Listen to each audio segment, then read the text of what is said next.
இப்போ நம்ம வீட்டுக்கு பக்கத்துல ஏதாவது சின்ன கோயில் இருக்கும், போன உடனே அந்த தர்மகர்த்தாவோ அர்ச்சகரோ என்ன சொல்லுவார், உங்களால முடிஞ்ச கைங்கரியம் ஏதாவது பண்ணுங்கள, கொஞ்சம் இருட்டா இருக்கு, இங்க லைட் வாங்கி போடுவோம், விளக்கு வாங்கி போடுங்க அப்படின்னு கேட்பார்.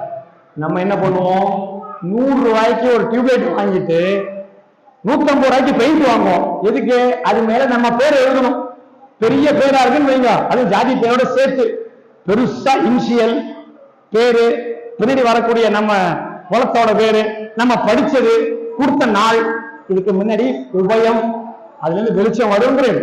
யாராவது வந்தாக்க வெளிச்சமா வரும், அந்த அர்ச்சகரோ தர்ம இதுக்கு நீ பேசாம கொடுக்காமலே இருந்திருக்கலாம். அப்போ ஒரு விளக்கு கொடுப்பதற்கு நம்ம என்ன பண்றோம், நம்ம பேரோட இருந்தே ஆகணும்னு நம்ம நினைக்கிறோம் இல்லையா? ஆனா அப்பூதியர்கள் அப்படி நினைக்கல.